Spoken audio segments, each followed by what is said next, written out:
teaching. The officer in charge of the new scheme, named PLATO, after the Greek philosopher, is Greville Booth.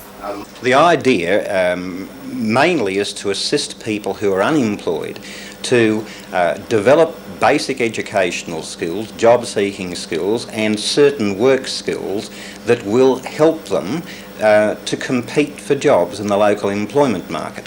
Just a little bit the client is first given basic instructions on how to handle the keyboard, and the computer then takes over. Various courses are available, from basic things like mathematics and reading to work skills like keyboard operating, dealing with customers, and how to seek a job.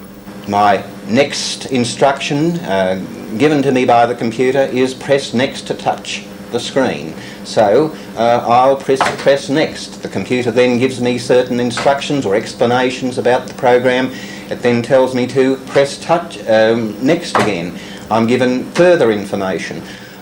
PLATO is a service offered by the Human Resources Division of the Department of Industrial Relations at the Picardy Centre in King Street. It's simply a matter of contacting this office by telephone, 25631, and arranging for a trial lesson. Then if they feel that it's worth persisting with, they can make appointments to come back on a regular basis over a period of days, more likely weeks.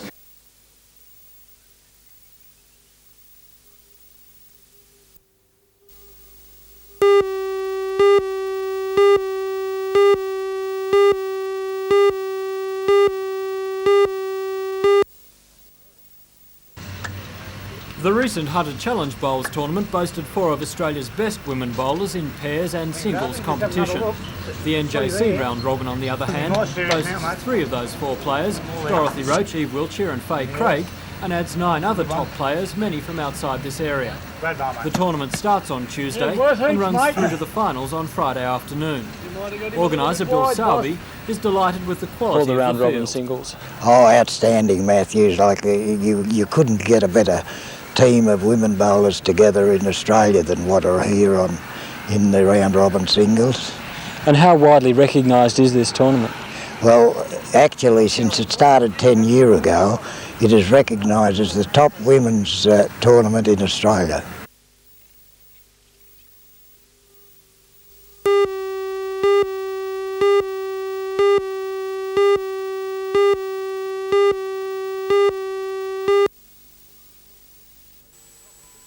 The competition at Nelson Bay Bowling Club is seen as a warm-up for next week's Blue Water Classic, but this doesn't mean the event is anything to sneeze at. The Dewar's Triples carries prize money of more than $3,500. Players from Grafton, Sydney and Wollongong are here to try and win the competition from the locals. The favourite team is Eric Wicks, Noel Barron and Jack Stewart from the Central Coast. The finals will be played on Monday afternoon.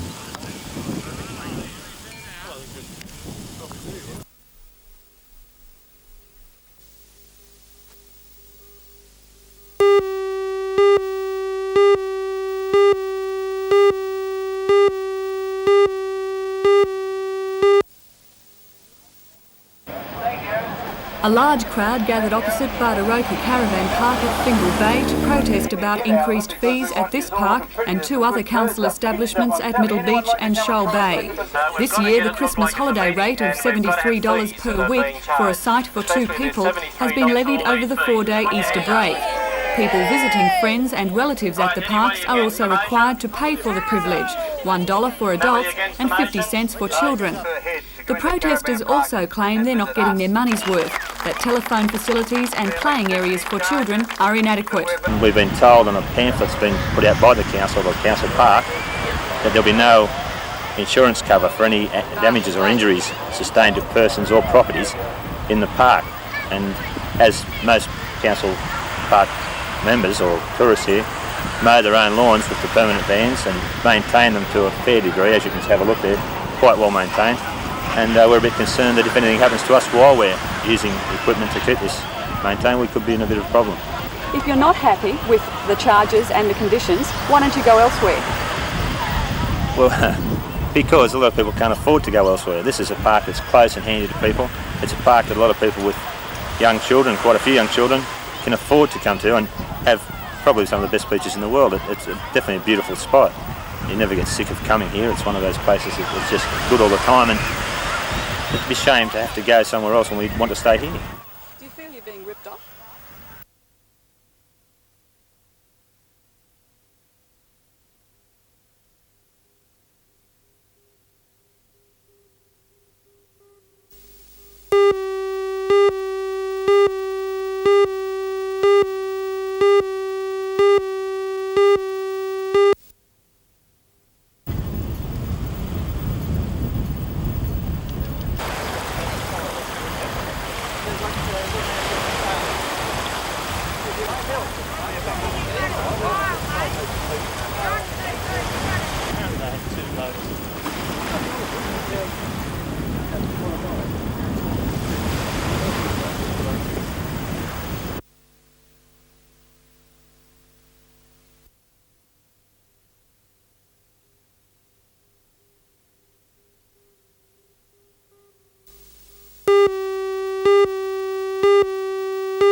Etchells 22 are international class boats designed in America with a waterline length of 22 feet or 6.6 metres. Over the Easter break, 14 local boats from the Royal Motor Yacht Club and a contingent from Sydney are competing in the Rosemount Regatta. This is the third year the 5-race event has been held. Some very close sailing is expected as sails and equipment on the boats are strictly controlled so that the cruisability is brought to the fore. The Lake Macquarie fleet will also be hosting the national titles in January next year.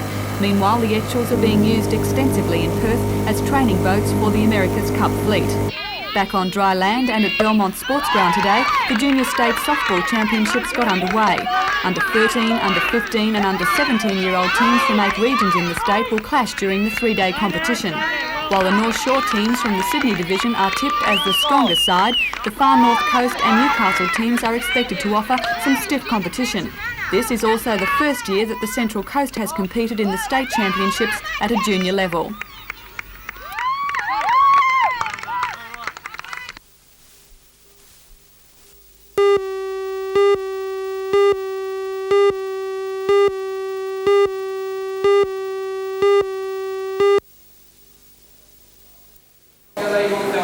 The celebrations for Greek National Day began with a service at St Demetrius Church in Hamilton. Led by Father Nicholas Zervis, the congregation gave thanks for the successful uprising against the Ottoman Empire on the 25th of March 1821, which gave Greeks independence from Turkish rule for the first time in 400 years.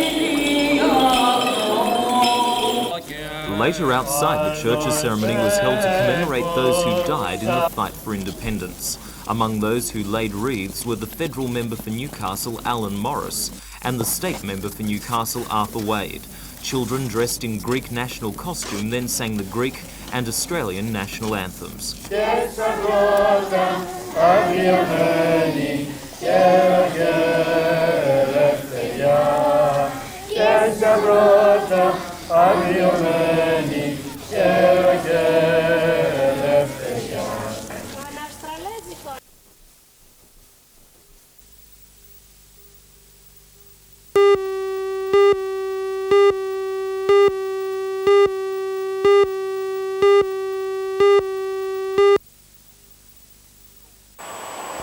Called High Profile 2, the Easter Police Blitz on northern roads follows in the footsteps of a similar operation in this area over the Christmas-New Year period. Once again, the massive police presence seems to have been a great success. With one day of the official holiday period to go, there have been no fatal accidents between Taree and the Central Coast.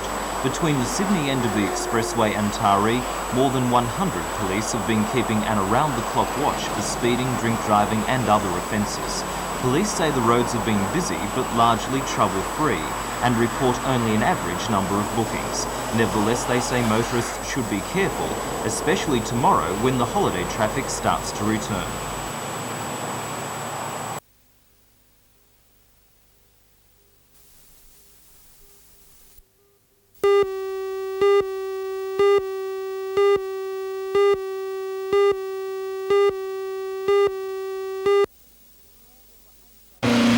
There were 8 break-and-enter robberies over the weekend in Newcastle, 2 each night of the 4-day holiday break. Each fits a similar pattern. The thieves gain entry through a broken window or a smashed door, the premises is searched, and if no money is found, the robbers take what they can. Businesses in the junction were hard hit, with the mobile service station in Glebe Road, the Rickshaw Inn restaurant and a clothes shop and a shoe shop in the junction village robbed. The Civic Theatre, Big Al's, Just Jeans and Decadent Delights in the city were also broken into by thieves. Police say that thanks to shopkeepers becoming more security conscious and not leaving money in cash registers overnight, the thieves worked hard for very little gain.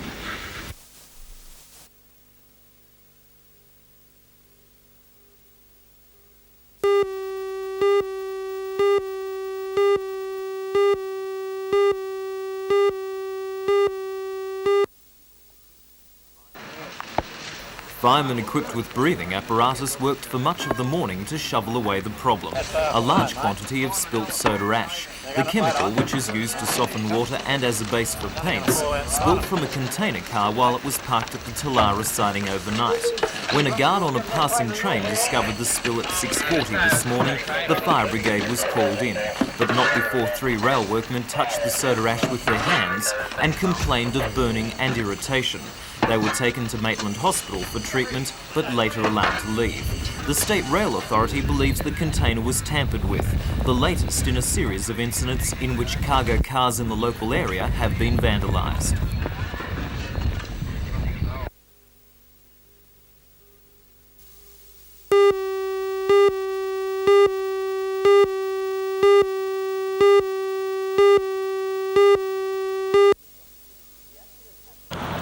The accident happened at 1:30 this morning here on the corner of the Pacific Highway and Stanley Street, Belmont.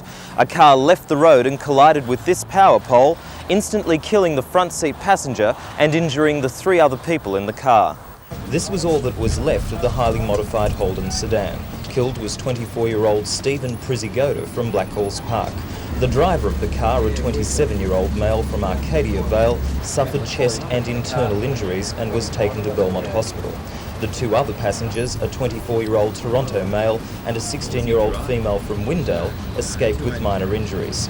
The death brings to 5 the number of people killed on local roads over the Easter break.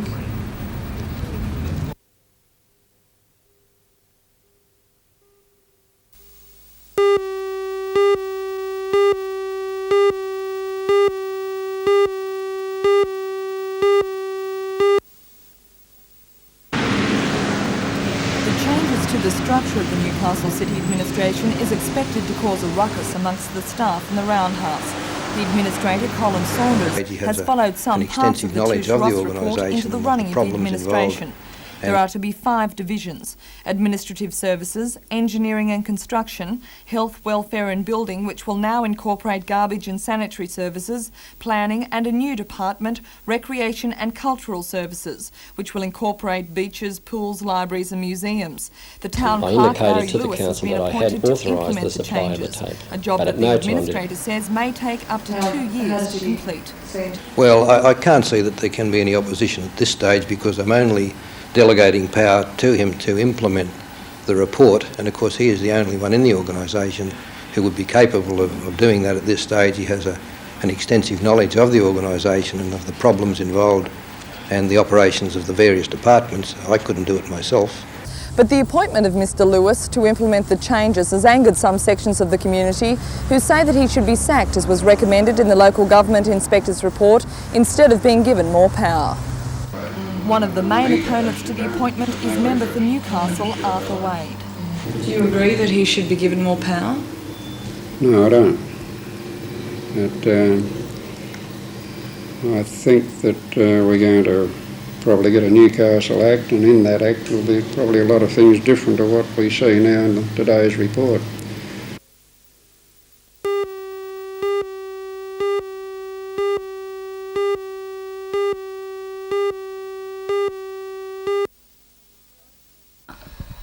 Both 17-year-old Danielle Fish from Maitland and 15-year-old Suzanne Berryman from Charlestown belong to single-parent families and entered the PWP Youth Quest last year. After winning the senior and junior divisions in the branch and state titles, the girls went on to compete with others in the national competition held in Brisbane. They returned the senior and junior champions in the organisation's Youth of the Year competition. Judged on personal character and both prepared and impromptu speeches, the girls say their topics reflect their views on youth concerns. Well, I tried to show that the youth had a very important role in making this year a successful one, and also that peace is not just on an international level, it goes right through to the different levels, which starts with yourself and the community. Suzanne, you spoke about youth being stereotyped in the 80s. Why did you choose that topic? I felt from being in a school that covered a lot of different areas that a lot of kids were disadvantaged by adults in a way that they all expected one stereotyped image to come out of teenagers, yet there was many different aspects of teenagers, and that's what I wanted to put across. Can you see the situation changing?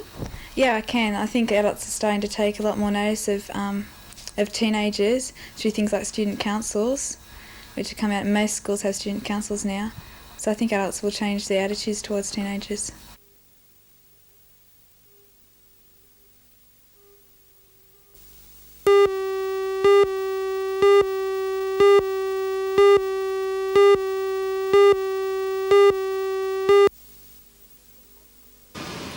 The Occasional Care Centre was established in September 1984 under an $80,000 Commonwealth Employment Program grant. This funding ran out in September last year, and for the past 7 months the centre has operated on fees. But now its financial resources have hit rock bottom, and in 2 weeks' time it will close. The centre has applied for ongoing federal government funding through the Department of Community Services, but a decision is not expected until mid-year. We've been receiving letters back from federal departments, from the Department of Community Services, from Youth and Community at a state level, but unfortunately these applications are still being considered, and that is basically what we're getting back, that your application is still being considered. We will let you know as soon as possible when any definite information is available. So meantime, you could close your doors and a month later find out that you have been favourably considered. That is correct. Today the centre was notified it has been successful in securing CEP funding for one assistant. However, the centre also needs a registered nurse to operate under its current licence. The major users of the centre are RAF personnel with small children and visitors to the Indoor Sports and Community Centre where the service is based. Unless funding is secured within the next 2 weeks, they'll be looking elsewhere for occasional care services.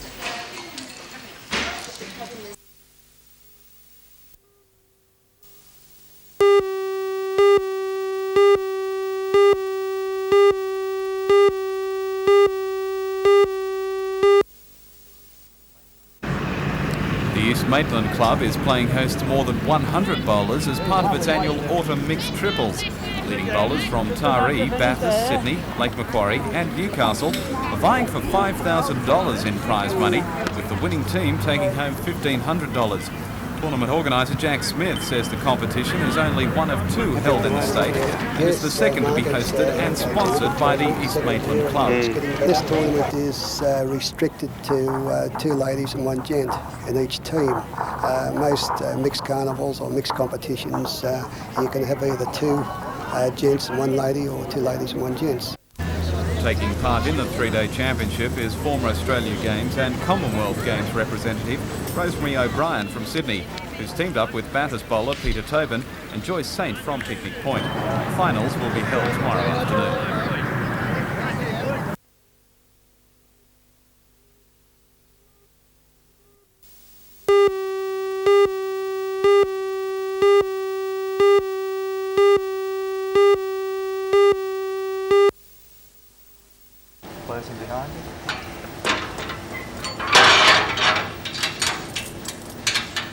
Security measures at Maitland Jail have changed dramatically since 1849, when it received its first prisoner, but its role remains the same.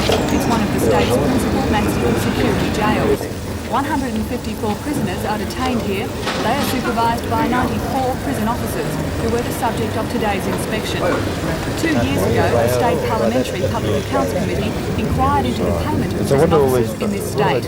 The committee found that more than half received overtime payments in excess of 50% of their normal salary, that 1/10 received more than 100% of their salary in overtime payments, and that in 1981-82 alone, this cost almost $14 million. The committee responded by devising a number of recommendations.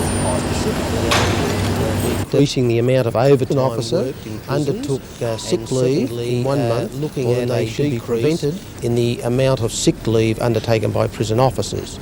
There were further recommendations relating to procedures which would improve bail applications and lead to a lessening for the need for prison officers to attend court. The committee says it was prompted to act not only because of the cost of overtime, but its effect on the health of prison officers. There is a health matter involved here, and prison officers, even though they may be working shifts back to back, still have to go home and face the family. And it's in their interests, especially in terms of family relationships and in terms of health aspects, that they work at the normal 38 hours a week. The committee says it should know by next month whether its recommendations have been effective. This is when a public hearing will check to see if the overtime situation has been improved.